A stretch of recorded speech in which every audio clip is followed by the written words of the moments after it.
for high level meet.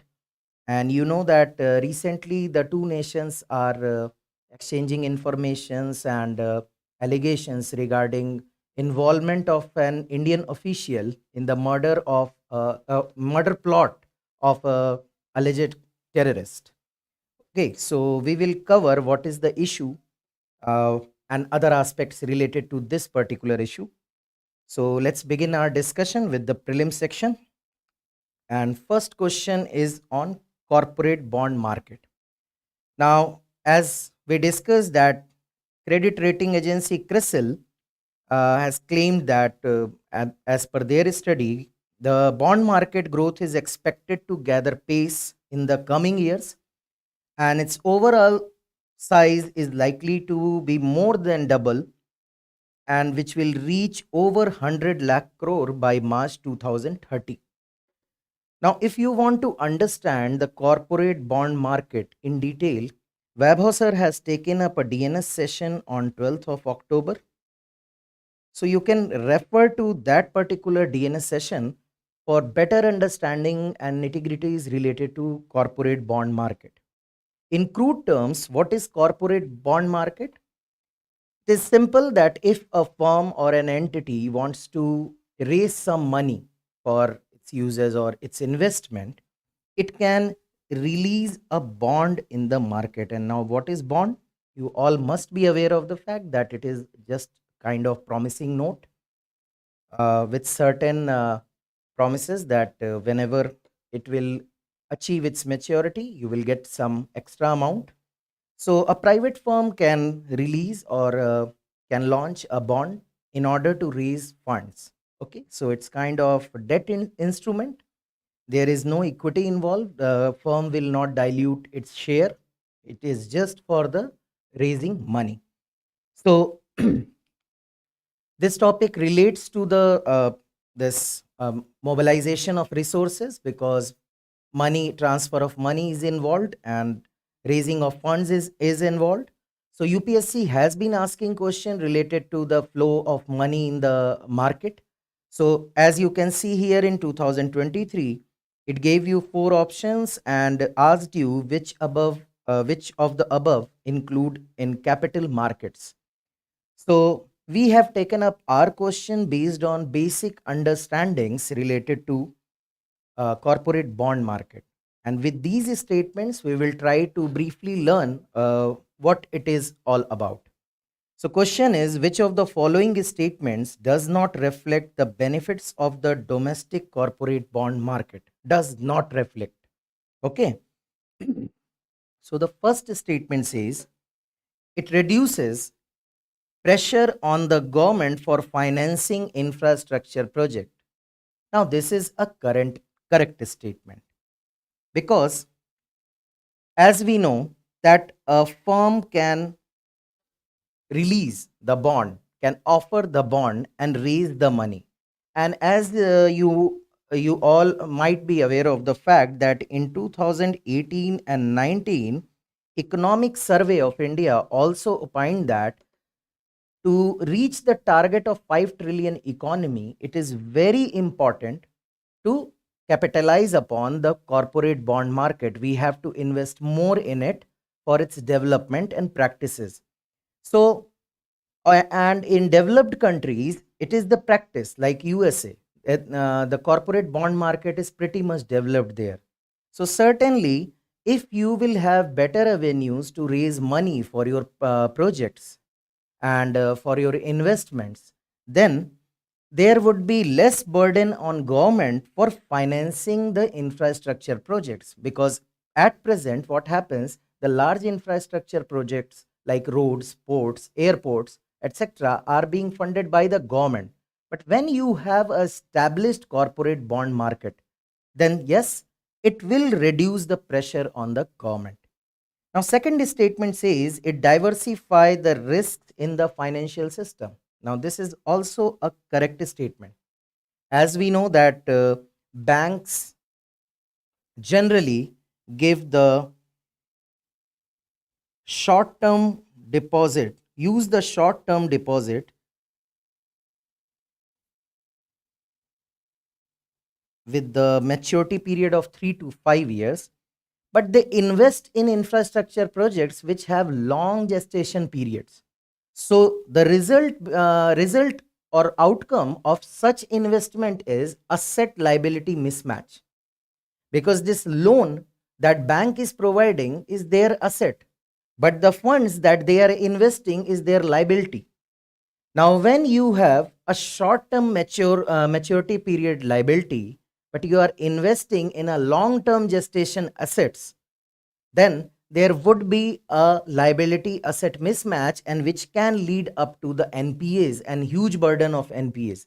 So yes, when private entities or any entity is in corporate bond market, and it is arranging funds for itself, for its project, directly going into the market without involving the banks, yes, it will reduce and diversifies the risk, okay, which is right now majorly centered around the banks, okay.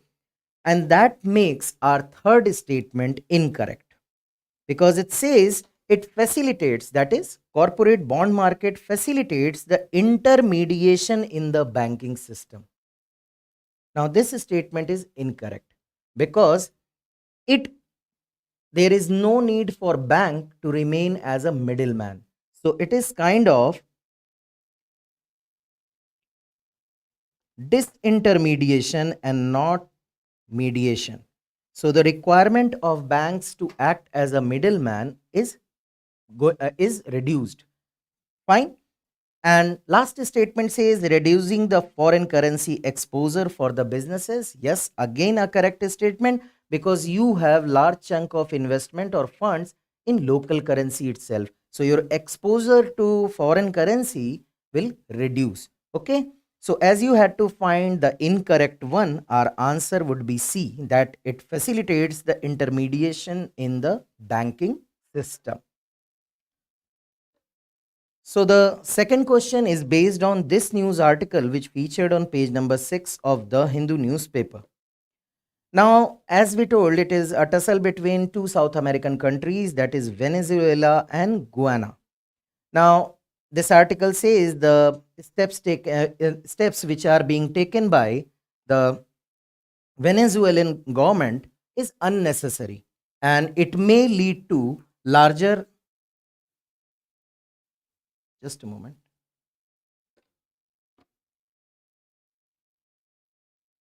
it may lead to larger conflicts. Okay, so what is happening there? The government of Venezuela has decided to hold a referendum on the question of exercising sovereignty over Escobar region, which is an oil-rich region. Now, which is for now is part of Guianan territory.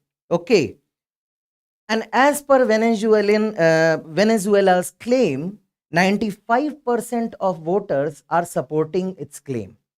So this news article talks about how this conflict is unnecessary, how this claim is unnecessary, and it may lead up to a larger conflict, and which will impact otherwise peaceful South American continent. So UPSC always asks question based on the map location related to important news which have featured in the recent debate or discussion or global events. As you can see here, in 2014 itself, UPSC asked question to arrange you the following capital cities if you will move from south to north. So we have taken up a question on the similar line. Okay. And question is, what is the correct sequence of occurrence of the following cities in South America as one proceeds from south to north? So options are Quito, Georgetown, Caracas, and Bogota. For this, just have a quick look at the map of South America. The first, if you will move from south to north, the first capital city you will find is Quito, that is of Ecuador. Then you will find Bogota. Then if you will move further north, there is Georgetown, and Northernmost capital city is Caracas, that is Venezuela. So through this, you can mark here that first city is Kyoto, second one is Bogota, third is Georgetown, and last is Caracas. So your option would be B, that is 1, 4, 2, 3. Okay. So the next question in this series of discussion is related to this news article, and as we discussed earlier, that former Maldivian president Mohammad Nasheed has said that Indian companies must invest in clean energy projects and climate vulnerable countries.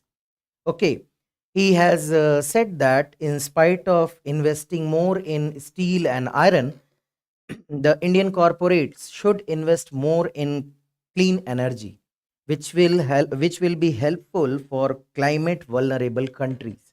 Now, what is it? It is an important grouping.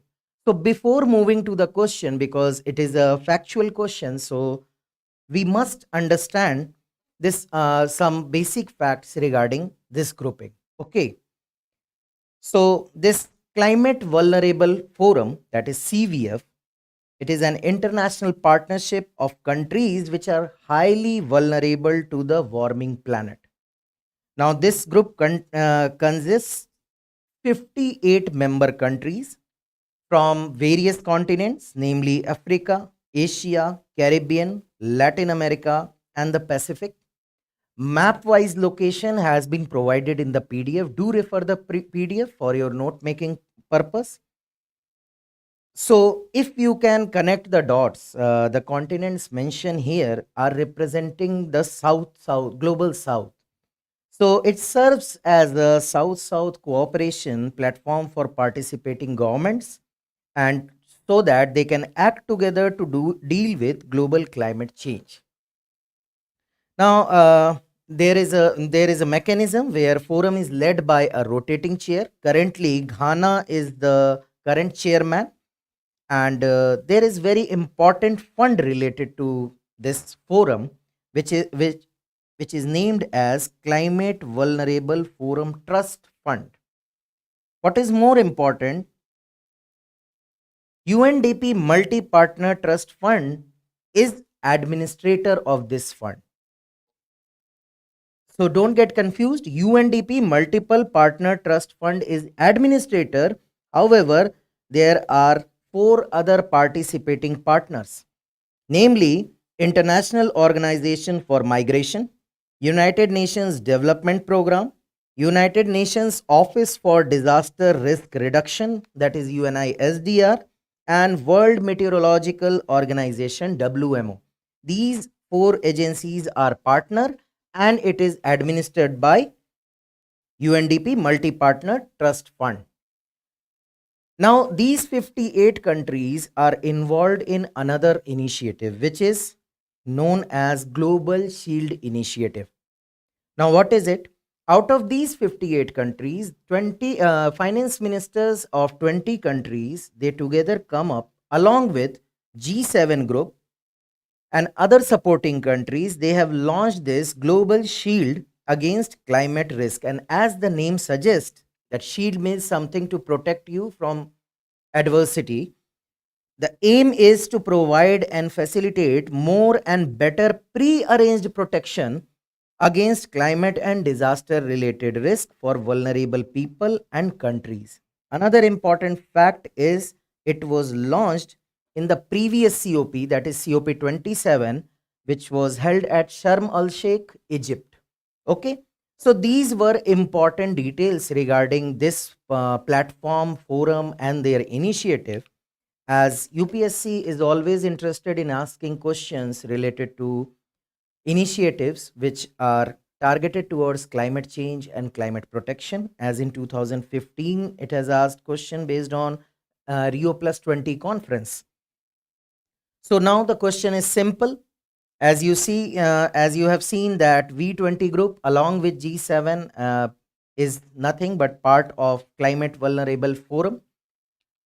So question is, V20 sometimes mentioned in the news is related to the group of countries which are, answer is clear, that is A, vulnerable to climate change. Now an important bill was passed in the Rajya Sabha yesterday, and it is going to replace the Post Office Act of 1898. A colonial era act has been removed by passage of this post office bill. So what we have, why we have taken up this question? Because important acts which are in news and any important amendment which has occurred recently, UPSC picks question from those themes. Okay, as you can see, in 2016 they have asked a question based on Gram Nyayalaya Act. So we have framed a question just to make you aware about the features of this particular bill and what it intends to do. So you have to find the correct statements, and question says consider the following statements. So just read them one by one. First statement says the act allows the official to intercept, open or detain any item and send it to custom authority. Okay. Statement 2 says the act excludes the service of money order from the list of services. The third statement says the act extends the scope of regulation to include courier service providers. Now, as we discussed, that what was the intended purpose? First was the, as you have seen, it is going to replace a law which was created in the year 1898. So colonial era act is being repealed. So terms like Her Majesty and other uh, titles were mentioned in those acts, and so the first aim was to repeal this colonial era act and to bring the to bring a act which is more in line with the present time. Second is to empower the official. Now this is the most debatable part of this bill, because it has provided the officers power to intercept, open or detain any item or delivery it and deliver it to custom authority, keeping in mind the emerging threats to national security. Okay, so this is the most debatable part of this bill. Another important intention or target is to in ensuring effective functioning. It is aimed to ensure effective functioning of postal services as a messenger of services and as provider of banking facility also, because you all know post offices are expanding their services, and they are including more and more services day by day. So to maintain the effective functioning, they have brought this bill. So next intention is this only, to address the future diversification of services. Okay, so that this agency will get more relevant for changing times. Now another is government intends to for an image overhaul. How? Because government don't want to keep it just a mail delivery mechanism. They want it to a service delivery, to transform into a service delivery institution. Fine. So let's get back to the question. Now you know the statement 1 is correct, that it gives power to officials. Second statement, which says that act excludes the service of money order, it is incorrect. Third statement says the act extend the scope of regulation to include uh, courier service. This is also incorrect statement. It does not include courier service, and it has not removed service of money order. Okay, so our answer would be A, that is only 1. So that brings us to the last question of prelim section of today's discussion. This news article basically talks about socioeconomic changes in the lower Kaveri Delta area. Now, according to this news article, once a rice bowl kind of place, a place where a rice cultivation was very important and the productivity was very high, has gone down in the productivity altogether. There are changes related to now when the main occupation, there is decline in the main occupation. So the visible manifestation is in the job profiles of the people and economic condition of the people. Another stark reality of this region is this, that it is surprising that even after removal of old landlordism in this area, there is still oppression of Dalits going on. So since this can be used as a case study in your ethics paper or essay paper, what we have taken up that this news article mentions area of Kaveri Delta, and UPSC is very keen in asking question based on rivers. So what we have done that we have curated a question which involves rivers as well as your understanding about the delta. As you can see in 2021, they have asked a question and asked you to identify the rivers which rise from eastern ghats. So what we have done that you have to consider the following rivers, and you have to tell that which of the above does not form a delta. Okay. So you know that delta is kind of uh,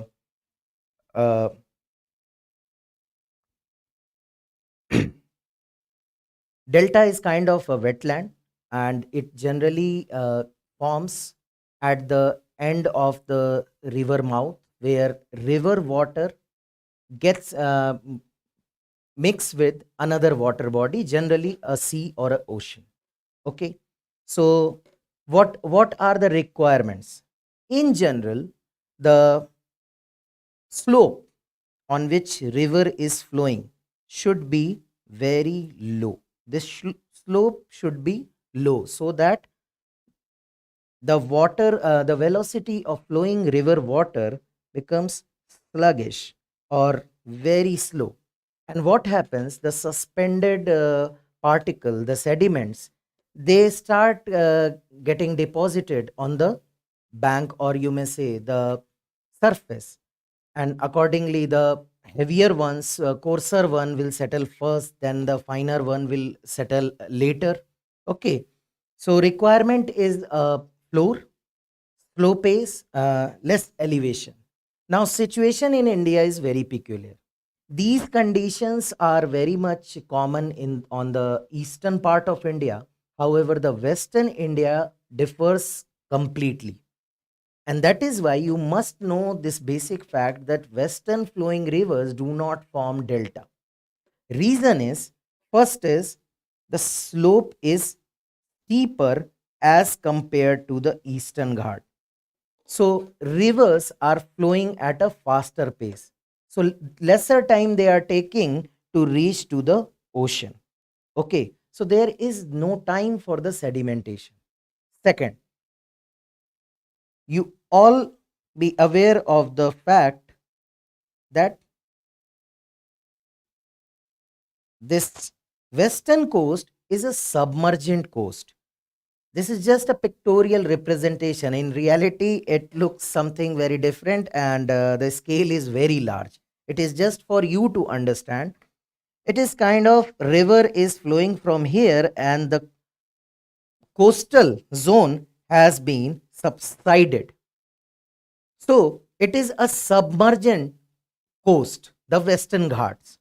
So the requirement of the platform to deposit sediment is not fulfilled in the Western Ghats. Third is rivers like Narmada and Tapi.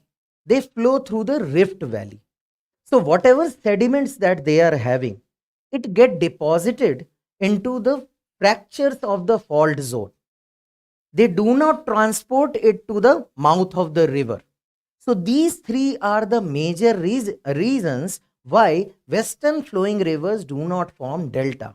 And as we discussed that Narmada and Tapi are two of the major western flowing rivers which flow through the Rift Valley. So when there would be no deposition, there would be no delta.